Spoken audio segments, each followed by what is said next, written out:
Peggy 18.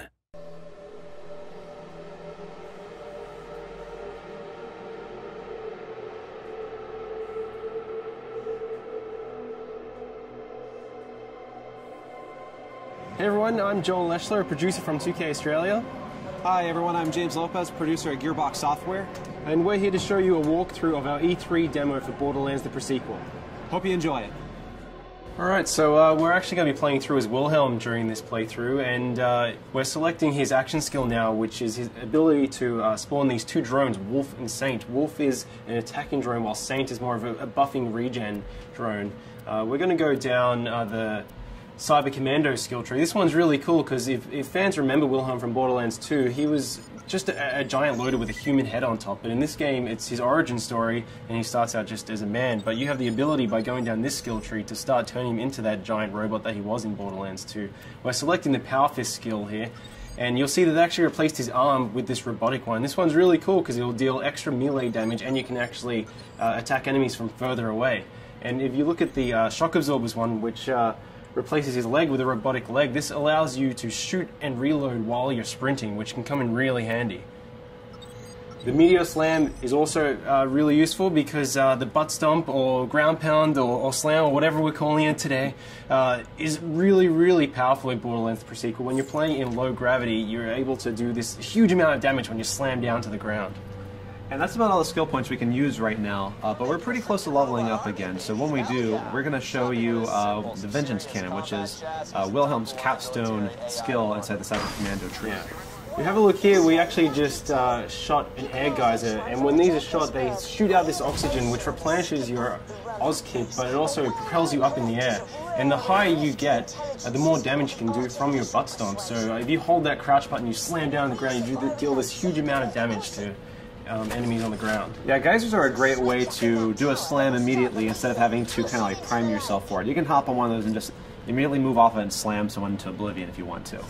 Here's another example of how the levels are informed by low gravity in Borderlands the Pre-Sequel. You're able to do these massive leaps and bounds, and really you have a lot more freedom as a player. The scope of travel has increased so much. And we're able to use the air boost by venting some oxygen. You're actually able to go even further by propelling yourself forward or even higher. Yeah, and it's cool that we have these abilities. They obviously come with some cost on the oxygen meter, but we get plenty of ways for you to get that oxygen back. You know, we've got oxygen canisters that drop from when you kill enemies. We have the air geysers. We have other like cracks in the ground that air can come out of. They won't give you that jump, but they will give you back your oxygen. We also have oxygen generators. And even like certain Oz kits will allow you to create an oxygen bubble whenever you do a slam attack. Now these enemies that we're fighting at the moment, the Kragans, they're some of the moon beasts. They're essentially these moon rock monsters, but because this is Borderlands, they absorb elemental attributes as well, and these ones have absorbed cryo damage. We have a lot of liquid methane around this area of Elpis, and they've kind of inherited those abilities, and they're kind of doing cryo damage towards you. But you have the ability to kill them, but what's really interesting about these guys is when you kill them, they actually shatter into two smaller Kragans. Yeah, so you might start off one-on-one and feel like you've got a pretty even fight, but as they break into smaller groups and become more numerous, you might have a really big fight on your hand. Alright, why don't we try and show off Wolf and Saint here, Wilhelm? Alright, so Wilhelm just deployed Wolf and Saint. Those are his two drones. Wolf is going to go out and cause some trouble. Saint's going to stay fairly close by to replenish Wilhelm's shields as they ever drop. Now, our Wilhelm player is pretty pro, so you know, might need to get a little bit more challenging fight for him. You can see these beautiful ice particles. With the new cryo element that we brought into the game, you can freeze and shatter any enemy, and depending on which angle you attack these guys from, they're actually going to float off into low gravity in that direction. If you slam down an enemy while they're frozen, you're actually going to split them in half and watch their ice chunks float off.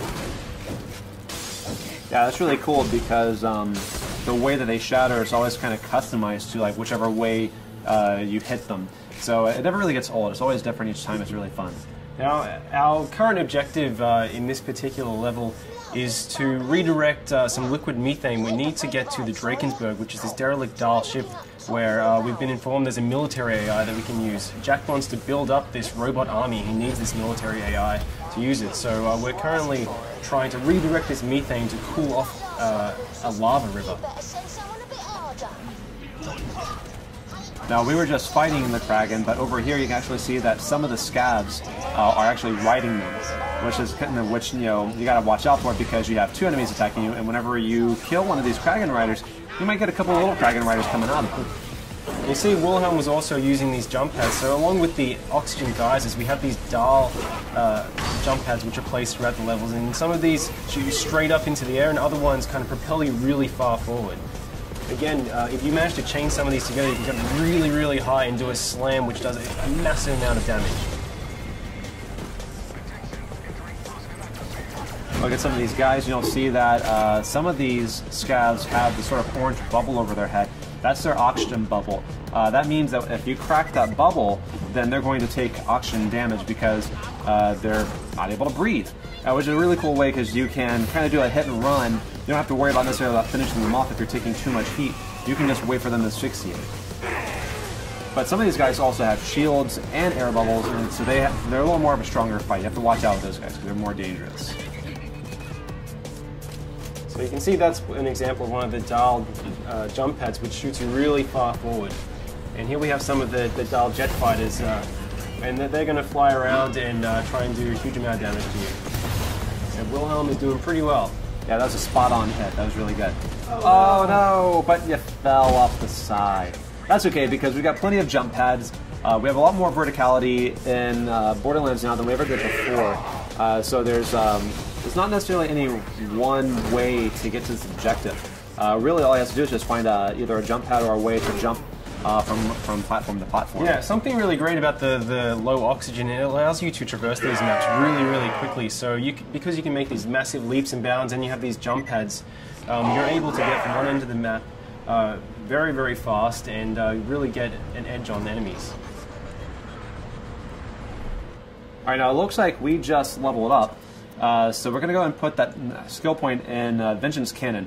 That's really interesting because if you take a certain amount of damage, Wilhelm responds with the Vengeance Cannon and can do a great amount of damage within a pretty generous period of time. You have about 30 seconds of action on this. It can come in really, really powerful when you're under the pump. Yeah.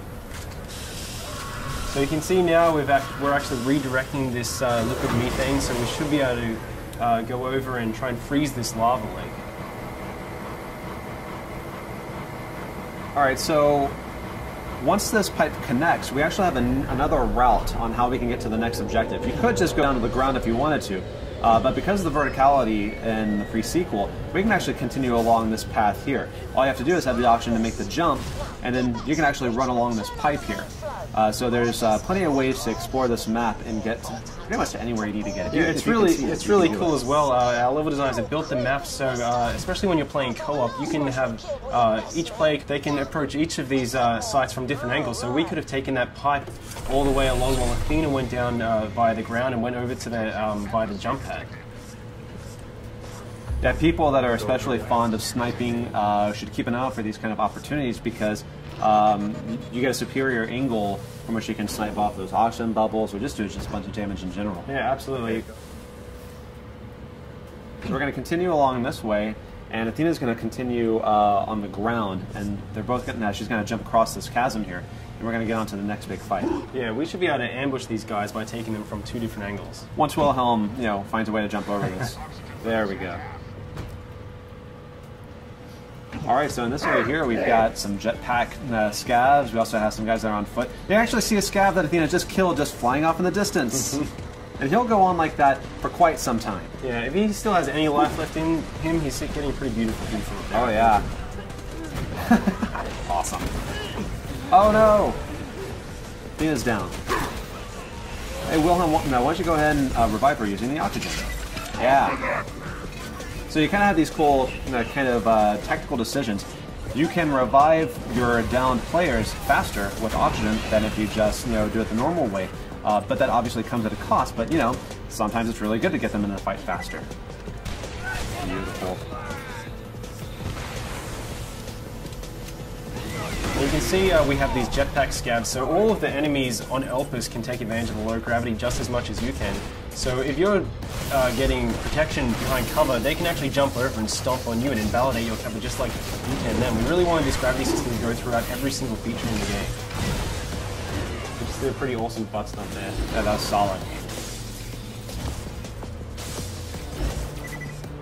Here's some of our new vending machines that we're just kind of teasing as we run by them, but you can see more about them later on. All right, we're coming into the processing plant now. This is actually where you just directed the liquid methane to, and it's really important that you do this because we're going to use it to freeze a lava river so we can form a natural bridge that we can cross over to the Drakensberg from the next map.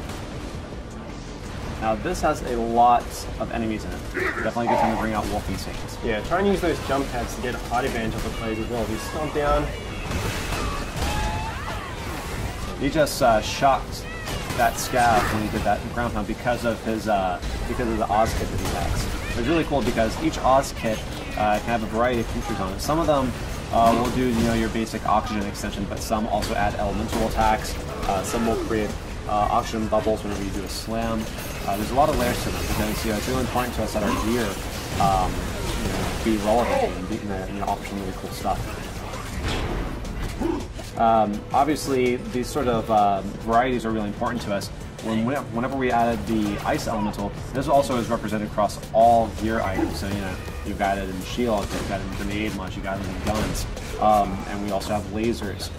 Lasers support all the elementals, so we've added even more bazillions of gear. Yeah, you can see right here we have an ice laser. So we're able to shoot this beam, this kind of freeze ray, and then we can butt stomp and hopefully shatter this guy.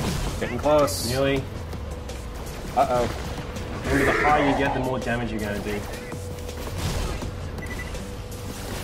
So, very close. Can you just take out kill? Yeah, that's okay though. It's always next time. So it looks like we cleared out the enemies here. Let's try and get that methane onto the lava river. Sir, I've got my best people working. It is Borderlands though, so you always have to loot. That's right. Let's take all of them over. Who the hell is Ninja. that? That is the 10-year-old boy we hired to help us. You're fired, John. You can see the Drakensberg out there in the distance, so that's our objective. We want to get to this crashed Dahl ship to get this military AI. Once we get that military AI, Jack can put into the loaders, which up until this point have been useless. They're just construction bots, basically. But once we put the AI in them, we'll be able to weaponize the loaders and reclaim Helios, which is the moonshot facility. I need you to dump the methane from the reservoirs into the lava. We'll create our own path by cooling it off. This is gonna be ace. The lake should be safe now.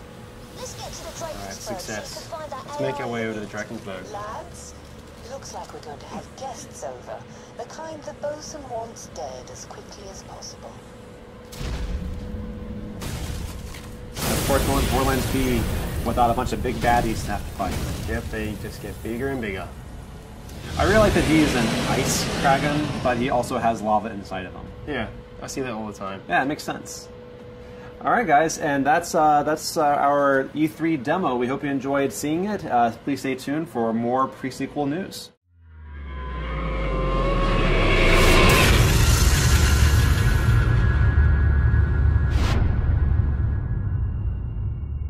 You coming?